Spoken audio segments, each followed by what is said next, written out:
कुणी तुमची वाट पाहत नसेल ना? आय मीन काही अर्जंट काम नसेल ना काही? नाही, ऍक्च्युली घरीच जायचं होतं, पण ठीक आहे. सॉरी, मी तुम्हाला पर्सनल प्रश्न विचारते, पण मी तुम्हाला म्हटलं ना, मला बोलायला खूप आवडतं. तुम्हाला काय काय आवडतं? माझ्या आवडीनिवडी खूप साध्या आहेत. मला वाचायला आवडतं, घरातल्या माणसांना वेळ द्यायला आवडतं. तुम्हाला काय आवडतं? तुमच्याकडे बघून असं कळत नाही तुम्ही कसे आहात. सगळेच हे म्हणतात, मी कुणालाच कळत नाही.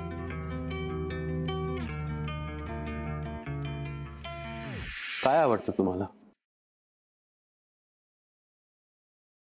मला सगळं जग विसरून म्युझिक ऐकायला आवडतं. माझी काही फेवरेट गाणी आहेत. मी हेडफोन्स लावते, डोळे बंद करते आणि मस्त म्युझिक ऐकते. छान वाटतं. इनफॅक्ट तुम्ही यायच्या आधी मी तेच करत होते. तुम्ही ऐकणार माझ्या आवडीचं गाणं?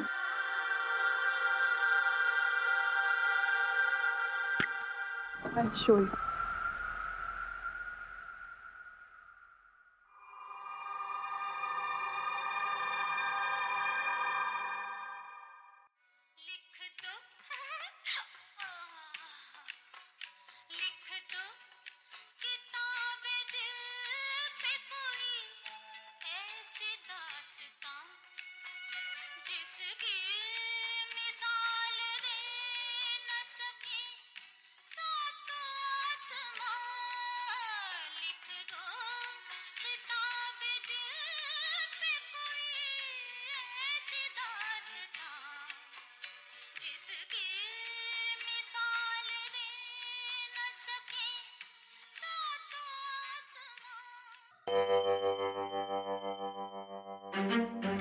छान आहे गाणं, थँक्यू.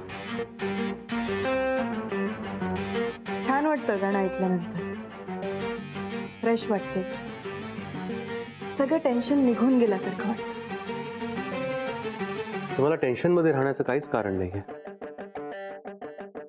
सगळं आहे तुमच्याकडे. तुम्ही या भल्या मोठ्या बंगल्याबद्दल बोलताय ना?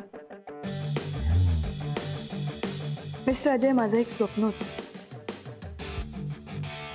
स्वतःचं एक छोटंसं घर असावं. त्या घरात कोणीतरी आपल्यावर प्रेम करणार असावं आणि त्याच्यासाठी आपण स्वतः सगळं करावं. बाय द वे, मी स्वयंपाक खूप छान करते, फक्त तिखट करते. तुम्हाला आवडतं का स्पायसी? असं काही नाही, घरी समोर जे येईल ते मी खातो. पण मला तुमच्यासाठी करायला आवडेल. एकदा तुम्ही माझ्या हातचं खाऊन बघा.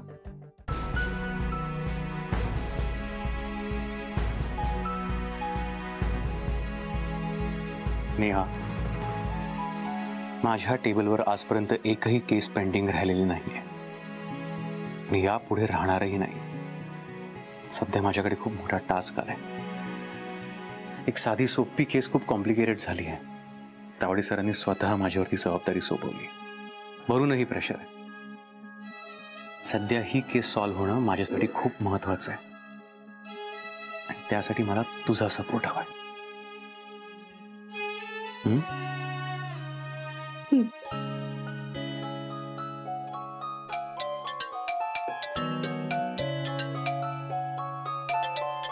प्लीज.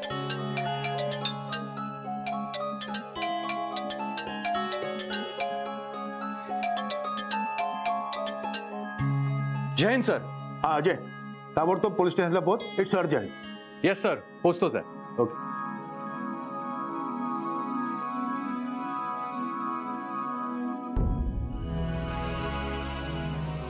तू निघालास? हो का, निघावं लागेल. मी तुला सोडतो ना ऑन द वे. नाही, नको, राहू दे. नेहा, रागवलीस? नाही, मी नाही रागवले अजय तुझ्यावर. थँक्यू. काय रे, तू निघालास? हो, तावडे सरांचा फोन होता, लगेच निघावं लागेल. काय ग, काय झालं? आपल्या सुनेची काळजी करू नकोस, मी तिला सोडेन जाताना. मी नाही माझ्या सुनेची काळजी करत आहे. तू जा पुढे, ती येईल मागाहून. मला बोलायचंय तिच्याशी. काय ग? हो. अच्छा, आता तुम्ही दोघे मिळून माझ्या विरोधात कट करणार तर? आता हे काय? थट्टा करतोय हो आई तो. हसताय काय? निघालास? हो. बर, माझा रुमाल कुठे आहे? सगळं जागेवर आहे. मग चला मी येतो. हो चल, सावकाश जा. मग काय झालं का बोलणं? आई, अजयचंही बरोबर आहे ना, त्याला ऑलरेडी इतकी कामं आहेत, ते करायला हवं ना. आणि सगळ्यात महत्वाचं म्हणजे ह्यात मी त्याला सपोर्ट करायला हवा ना. वा, छान. तुला त्याला जाब विचारायला सांगितलं तर तू त्याचीच वकिली करायला लागलीस.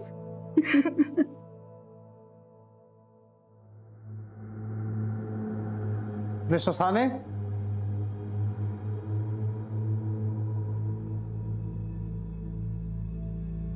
हाँ सर. साने सगळे आलेत? हो सर, फक्त एक मुलगा आला नाहीये, तो आजारी आहे. धनंजय नाहीसा झाला त्या दिवशी तो ऑफिसमध्ये होता? हो सर. मग त्यालाही बोलवून घ्या, लंच आवर्समध्ये जाऊन आराम कर म्हणाव. पण त्या दिवशी ऑफिसमध्ये जे होते ते सगळे मला इथे हजर हवे. येस सर, पण नेमकं काय घडलंय? धनंजयची मिसिंग कंप्लेंट केली आहे, त्याचा तपास सुरू आहे. पोलिसांनी सगळ्यांची चौकशी करायचं ठरवलंय, त्यामुळे मला सगळे इथं हजर हवे.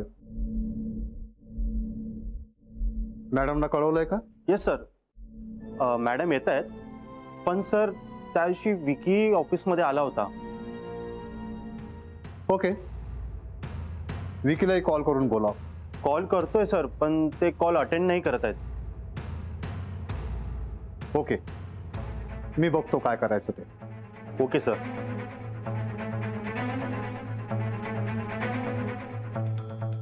हिलार, पटवर्धनांना फोन करून कळवलंस का आपण येतोय म्हणून? सर, मी फोन करून निरोप दिलाय त्यांना, आणि त्या दिवशी ऑफिसमध्ये जे जे होते त्यांना सगळ्यांनाच यायला सांगितलंय. गुड. सुरू आहे? राणी सरदेसाईंचं काय? सर, त्यांनाही 11 वाजता पोहोचायला सांगितलंय. सर, ऑफिसमध्ये काहीतरी धागेदोरे सापडतील असं वाटतंय. येस, मलाही खात्री आहे. ऑफिसमध्ये काहीतरी सापडलं पाहिजे. एवढा मोठा स्टाफ आहे, कोणीतरी धनंजय सरदेसाईंना पाहिलं असावं, कुणाला तरी काहीतरी माहित असावं. हो सर. धनंजय सरदेसाईंचा कॉल आपण ट्रेस केला. लोकेशन गुजरात जवळ आलं, पण तिथे कोणीच नव्हतं. याचा अर्थ कोणीतरी आपल्याला कदाचित मिसगाईड करते. शेलार, पुन्हा एकदा कॉल करून कन्फर्म कर सगळा स्टाफ आलाय का.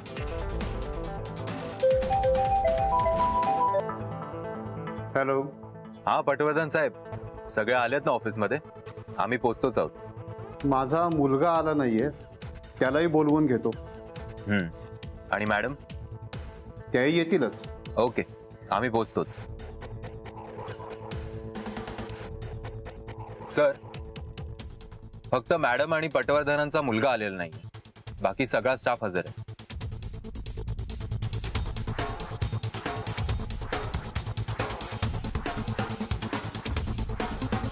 म्हणजे तू धनंजयला लॉबीमध्ये पाहिलंस? मग कुठे गेला तो? की प्लीज सांग. नाही, मी नाही पाहिलं त्याला. पण तू मिस्टर पटवर्धनांना सांगितलंस की धनंजय सरदेसाईंना लॉबीमध्ये पाहिलं?